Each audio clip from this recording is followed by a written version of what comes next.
ಓಂ ಸ್ಮೃತೇಶ್ಚ ಓಂ ಅಹಮಾತ್ಮ ಗುಡಾಕೇಶ ಸರ್ವಭೂತಾಶಯ ಸ್ಥಿತಃ ಗಾಮಾವಿಶಿಷ ಭೂತಾನಿ ಧಾರಯಾಮ್ಯಹಮೋಜಸ ಇತ್ಯಾದಿ ಸ್ಮೃತೇಶ್ಚ ನಚ ಅಪ್ರಾಮಾಣಿಕಂ ಕಲ್ಪ್ಯಂ. 6ನೇ ಸೂತ್ರ ಇದು. ತತ್ವಪ್ರಕಾಶಿಕ ನಾವು ನೋಡ್ತಾ ಇದ್ದೇವೆ. ಸರ್ವಗತನಾದವನು ಪರಮಾತ್ಮನೇ ಹೊರತು ಅವನನ್ನು ಬಿಟ್ಟು ಸರ್ವಗತರಾದವರು ಯಾರೂ ಕೂಡ ಇಲ್ಲವೇ ಇಲ್ಲ ಅನ್ನೋದನ್ನು ಪ್ರತಿಪಾದನೆ ಮಾಡ್ತಿದ್ದಾರೆ.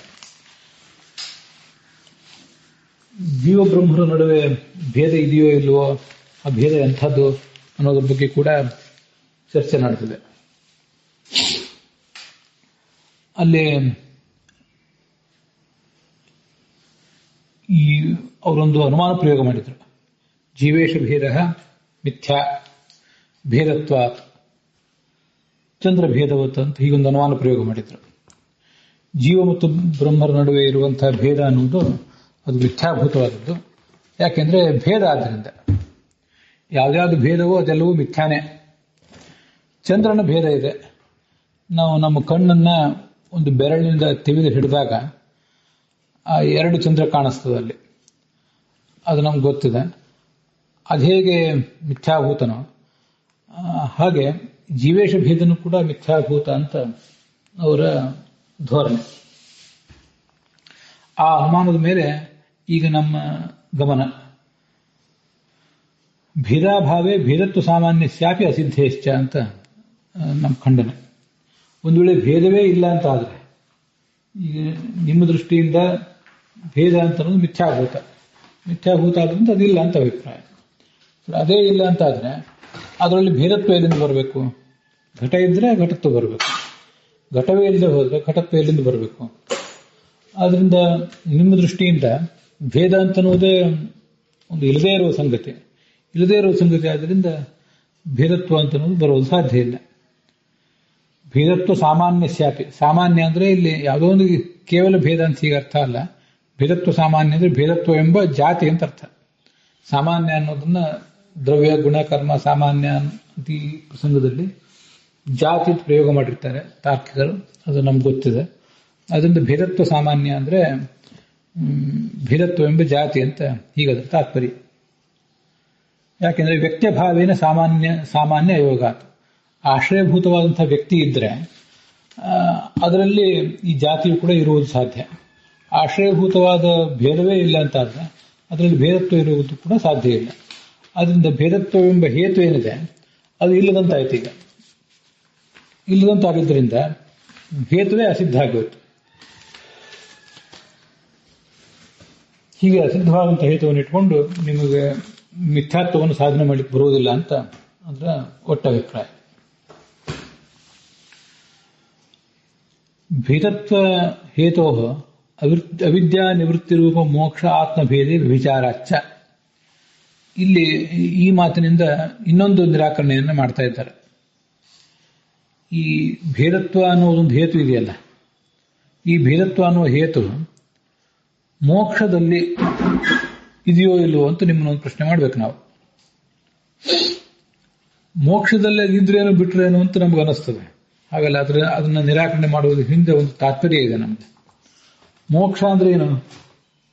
ಅವರ ದೃಷ್ಟಿಯಿಂದ ಮೋಕ್ಷ ಅಂದ್ರೆ ಅವಿದ್ಯಾ ನಿವೃತ್ತಿ ರೂಪವಾದ್ದೇ ಮೋಕ್ಷ. ಅದನ್ನಲ್ಲಿ ವಿವರಿಸಿದ್ದಾರೆ, ಅದನ್ನು ನೋಡಿ. ಭೇದತ್ವ ಹೇತೋ ಅನ್ನೋದನ್ನು ಆಮೇಲೆ ಓದ್ಕೊಳ್ಳಿ. ಅವಿದ್ಯಾ ನಿವೃತ್ತಿ ರೂಪ ಮೋಕ್ಷ ಮತ್ತು ಆತ್ಮ. ಅವಿದ್ಯಾ ನಿವೃತ್ತಿ ಅನ್ನುವುದು ಮೋಕ್ಷ. ಅವಿದ್ಯಾ ನಿವೃತ್ತಿ ಅನ್ನುವ ಮೋಕ್ಷ ಏನಿದೆಯಲ್ಲ, ಅದಕ್ಕೂ ಆತ್ಮನಿಗೂ ಅಂದ್ರೆ ಆತ್ಮ ಅಂದ್ರೆ ಪರಬ್ರಹ್ಮ ಅದೊಂದೇ ಇರೋದು, ಅದಕ್ಕೂ ಒಂದು ಭೇದ. ಇದನ್ನು ನಾವು ಈಗ ಮೊದಲು ಕಲ್ಪನೆ ಮಾಡ್ಕೋರು. ಭೇದ ಅಂದ್ರೆ ಜೀವೇಶ ಭೇದ, ಜಡಜೀವ ಭೇದ, ಹೀಗೆಲ್ಲ ಬೇರೆ ಬೇರೆ ನಮ್ಗೆ ಗೊತ್ತಿದೆಯಲ್ಲ. ಹಾಗೆ ಇಲ್ಲಿ ನಾವೀಗ ಅಂದಾಜು ಮಾಡ್ಕೊಳ್ಬೇಕಾದದ್ದು ಇದನ್ನ.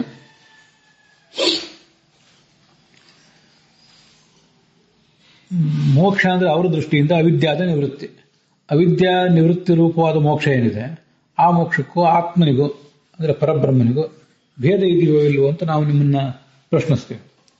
ಆವಾಗ ನೀವು ಅದಕ್ಕೆ ಭೇದ ಇದೆ ಅಂತ ಉತ್ತರ ಕೊಡಬೇಕು.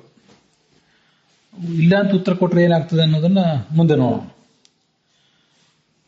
ಅವಿದ್ಯಾ ನಿವೃತ್ತಿ ಎಂಬ ಮೋಕ್ಷ ಮತ್ತು ಆತ್ಮ ಇವರಿಬ್ಬರ ನಡುವೆ ಏನೊಂದು ಭೇದ ಇದೆ, ಆ ಭೇದದಲ್ಲಿ ಭೇದತ್ವ ಎಂಬುದಿದೆ, ಭೇದತ್ವ ಅನ್ನೋದು ಹೇತು ಇದೆ. ಆದರೆ ಅಲ್ಲಿ ಮಿಥ್ಯಾತ್ವ ಅಂತ ಅನ್ನೋದಿಲ್ಲ. ಆದ್ರಿಂದ ವ್ಯಭಿಚಾರ ದೋಷಕ್ಕೆ ಗುರಿಯಾಯಿತು ನಿಮ್ಮಿ ಹೇತು ಅಂತ ತಾತ್ಪರ್ಯ.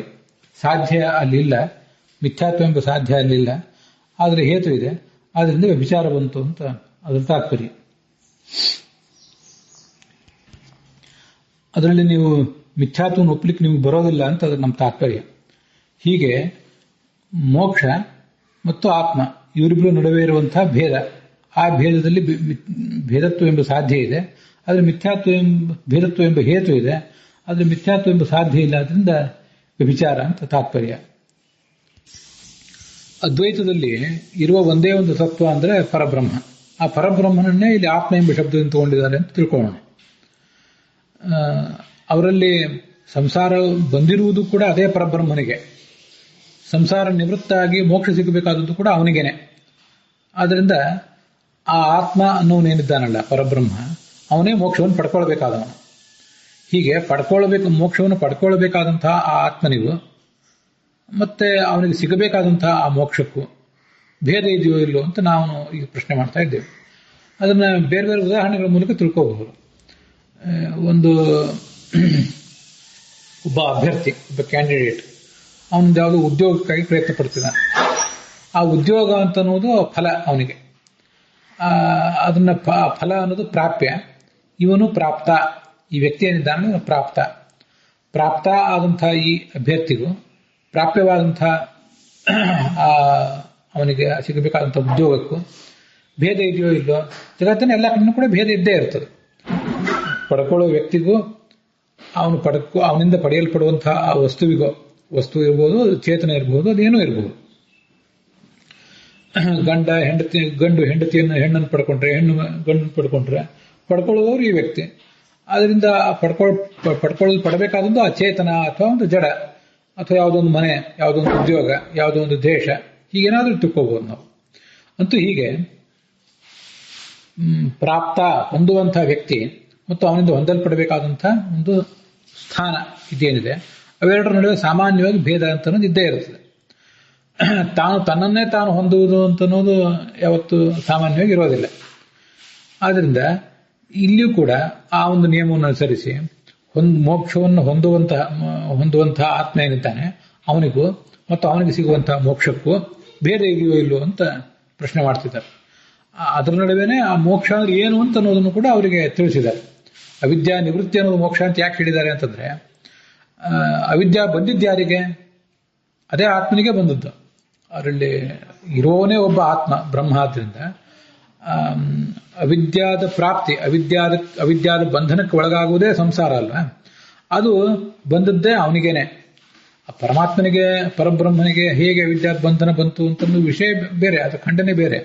ಅಂತೂ ಮೋಕ್ಷ ಬಂದದ್ದು ಅವನಿಗೇನೆ, ಅದು ಸಂಸಾರ ಬಂದದ್ದು ಅವನಿಗೇನೆ, ಸಂಸಾರದ ನಿವೃತ್ತಿ ಆಗಬೇಕಾದದ್ದು ಅವನಿಗೇನೆ. ಹೀಗೆ ಅವನೇ ಪಡ್ಕೊಳ್ಬೇಕಾದದ್ದು, ಅವನು ಪ್ರಾಪ್ಯವಾದದ್ದು ಅದೇ. ಪ್ರಾಪ್ತ ಆದಂತಹ ಆ ವ್ಯಕ್ತಿಗೂ ಪ್ರಾಪ್ಯವಾದಂತಹ ಆ ಸ್ಥಾನಕ್ಕೂ ಭೇದ ಇದೆಯೋ ಇಲ್ಲೋ ಅಂತ ನಮ್ಮ ಪ್ರಶ್ನೆ. ಭೇದ ಇದೆ ಅಂತ ಅವರು ಹೇಳಿದಾಗ ಅಲ್ಲಿ ಭೇದತ್ವ ಎಂಬ ಹೇತು ಇದೆ, ಆದ್ರೆ ಅಲ್ಲಿ ಮಿಥ್ಯಾತ್ವ ಎಂಬುದು ಸಾಧ್ಯ ಇಲ್ಲ. ಅಲ್ಲಿಯೂ ಕೂಡ ಮಿಥ್ಯಾತ್ವ ಇದೆ ಅಂತ ಅವ್ರು ಏನಾದ್ರು ಹೇಳಿಕ್ಕೆ ಹೊರಟ್ರೆ ಅದು ಮತ್ತೆ ಮುಂದೆ ನಾವು ಒಂದು ನಿರಾಕರಣೆ ಮಾಡ್ತೇವೆ. ಅಲ್ಲಿ ಈಗ ಮಿಥ್ಯಾತ್ವ ಇಲ್ಲ. ಇದನ್ನು ಗಮನಿಸ್ಬೇಕು ನಾವು. ಮೋಕ್ಷವನ್ನು ಪಡ್ಕೋತಾನೆ ಅಂತಂದ್ಮೇಲೆ, ಮೋಕ್ಷವನ್ನು ಪಡ್ಕೊಂಡ ಮೇಲೆ ನಮಗೆ ಶಾಶ್ವತ ಕಾಲಕ್ಕೂ ಮೋಕ್ಷ ಅನ್ನೋದು ನಮ್ಮ ಜೊತೆ ಇರಬೇಕಲ್ಲ. ಅದು ನಮ್ಮ ಸಿದ್ಧಾಂತದಲ್ಲಿ ನಾವು ಮುಕ್ತಿಯನ್ನು ಪಡ್ಕೊಂಡ ಮೇಲೆ ಆ ಮುಕ್ತಿ ಅನ್ನೋದು ಯಾವತ್ತೂ ನಮ್ಮ ಮುಕ್ತಿ ಅನ್ನೋದು ನಮ್ಮದೇ. ಅದು ಯಾವತ್ತೂ ಆ ಮುಕ್ತಿ ಅನ್ನೋದು ನಮ್ಮ ಕೈ ಬಿಟ್ಟು ಹೋಗೋದಿಲ್ಲ. ಆದ್ರಿಂದ ಆ ಮುಕ್ತಿ ಅನ್ನೋದು ಯಾವತ್ತೂ ನಮ್ಮ ಜೊತೆಗೆ ಇರ್ತದೆ. ಇಲ್ಲಿಯೂ ಕೂಡ ಅವನ ಜೊತೆಗೆ ಅದು ಯಾವತ್ತೂ ಇದ್ದೇ ಇರ್ತದೆ, ಇರ್ಲೇಬೇಕದು. ಹಾಗಿದ್ರೆ ಅವನು ಮುಕ್ತ ಅಂತ ಅನ್ನೋದು. ಒಂದ್ಸರಿ ಮುಕ್ತ ಆದ್ಮೇಲೂ ಕೂಡ ಆ ಮುಕ್ತಿಯನ್ನು ಅವನು ಕಳ್ಕೊಳ್ಳುವುದಾದ್ರೆ ಆ ಮುಕ್ತಿಗೆ ಅರ್ಥ ಇರೋದಿಲ್ಲ. ಹೀಗೆಲ್ಲ ಅಲ್ಲಿ ಅಭಿಪ್ರಾಯಗಳು. ಆದ್ರಿಂದ ಗುರಿಯಾದಂತಹ ಅವಿದ್ಯಾ ನಿವೃತ್ತಿ ರೂಪವಾದ ಮೋಕ್ಷಕ್ಕೂ ಅದನ್ನ ಪಡ್ಕೊಂಡಂತಹ ಆ ಆತ್ಮನಿಗೂ ಭೇದ ಇದೆಯೋ ಇಲ್ಲೋ ಅಂತ ಹೀಗೆ ಪ್ರಶ್ನೆ ಮಾಡ್ತೇವೆ. ಅದಕ್ಕೆ ಭೇದ ಇದೆ ಅಂತ ಅವ್ರು ಹೇಳಬೇಕು. ಅಲ್ಲಿ ಮಿಥ್ಯಾತ್ವ ಇದೆಯೋ ಇಲ್ಲೋ ಅಂದ್ರೆ ಮಿಥ್ಯಾತ್ವ ಇಲ್ಲ ಅಂತ ಹೇಳಿದ್ರೆ ಮತ್ತೆ ಅಲ್ಲಿ ವ್ಯಭಿಚಾರ ದೋಷ ಬಂತು. ಮಿಥ್ಯಾತ್ವ ಇಲ್ಲ ಅಂತ ಅವ್ರು ಯಾಕೆ ಹೇಳಬೇಕು ಅಂದ್ರೆ ಮಿಥ್ಯಾತ್ವ ಇದೆ ಅಂತ ಹೇಳಿದ್ರೆ ಮೋಕ್ಷವೇ ಹೊರಟೋಯ್ತಲ್ಲ ಮತ್ತೆ. ಅವಿದ್ಯಾ ಅನ್ನೋದು ಸಂಸಾರ, ಅವಿದ್ಯಾ ನಿವೃತ್ತಿ ಅನ್ನೋದು ಮೋಕ್ಷ. ಅವಿದ್ಯಾ ನಿವೃತ್ತಿ ಅನ್ನೋದು ಕೂಡ ಮಿಥ್ಯಾಭೂತ ಅಂತ ಆದ್ರೆ ಅಂದ್ರೆ ಅವಿದ್ಯೆ ಹೋಗಿದ್ದೇ ಮಿಥ್ಯಾಭೂತ ಅಂತ ಆಯ್ತಲ್ಲ. ನಾವು ಇಷ್ಟೆಲ್ಲ ಸಾಧನೆಗಳ ಮೂಲಕವಾಗಿ ಪಡ್ಕೊಂಡಂತಹ ಅವಿದ್ಯಾ ನಿವೃತ್ತಿ ರೂಪವಾದ ಮೋಕ್ಷ ಏನಿದೆ ಅದೇ ಇಲ್ಲ ಅಂತ ಆಯ್ತು. ಇದನ್ನು ಗಮನಿಸಿ, ಎರಡು ನೆಗೆಟಿವ್ಗಳು ಸೇರಿದಾಗ ಒಂದು ಪಾಸಿಟಿವ್ ಆಗ್ತದಲ್ಲ. ಘಟ ಇಲ್ಲ ಅಂತಿಲ್ಲ ಅಂದ್ರೆ ಘಟ ಇದ್ದೇ ಇದೆ ಅಂತ ಆಗ್ತದೆ. ಹಾಗೆ ಅವಿದ್ಯಾ ನಿವೃತ್ತಿ ಅನ್ನುವುದು ಇಲ್ಲ ಅಂದ್ರೆ ಅವಿದ್ಯಾ ನಿವೃತ್ತಿ ರೂಪವಾದ ಮೋಕ್ಷವು ಮಿಥ್ಯಾ ಅಂತ ಆದ್ರೆ ಆವಾಗ ಅವಿದ್ಯಾನೇ ಇದೆ ಅಂತಾಯ್ತು, ಮತ್ತು ಅವ್ನಿಗೆ ಮುಕ್ತಿನೇ ಆಗಲಿಲ್ಲ ಅಂತಾಯ್ತು. ಅದಕ್ಕಾಗಿ ಆ ಅವಿದ್ಯಾ ನಿವೃತ್ತಿ ರೂಪವಾದ ಮೋಕ್ಷ ಅಂತ ಹೀಗೆಲ್ಲ ಅವರಿಗೆ ಅವರ ಸಿದ್ಧಾಂತದಲ್ಲಿ ಅವ್ರೇನು ಒಪ್ಪಿದ್ದಾರೆ ಅನ್ನೋದನ್ನು ನೋಡಿ ಪ್ರತಿಪಾದನೆ ಮಾಡಿದ್ದಾರೆ. ಅವಿದ್ಯಾ ನಿವೃತ್ತಿ ಅನ್ನೋದು ಮೋಕ್ಷ, ಅಂತಹ ಮೋಕ್ಷ ಅಂತ ಅನ್ನೋದು ಅದೆಂದೂ ಮಿಥ್ಯೆ ಆಗಬಾರ್ದು. ನಿಮ್ಮ ದೃಷ್ಟಿಕೋನದಿಂದ ಸತ್ಯವೇ ಆಗಬೇಕು. ಅದರಲ್ಲಿ ಭೇದವೂ ಕೂಡ ಇರಬೇಕು. ಭೇದ ಇಲ್ಲದೆ ಹೋದ್ರೂ ಸಮಸ್ಯೆ ಇದೆ, ಎಲ್ಲನೂ ಮುಂದೆ ನಾವು ಒಂದೊಂದಾಗಿ ಹೇಳ್ತೇವೆ. ಭೇದತ್ವ ಇದೆ, ಆದರೆ ಮಿಥ್ಯಾತ್ವ ಎಂಬ ಸಾಧ್ಯ ಇಲ್ಲ. ಆದ್ರಿಂದ ನಿಮಗೆ ವಿಚಾರ ದೋಷ ಬಂತು ಅಂತ ಅಭಿಪ್ರಾಯ. ಅಲ್ಲಿಗೆ ಇವತ್ತಿನ ಈ ಭಾಗ ಸಮಾಪ್ತ ಆಗಿದೆ.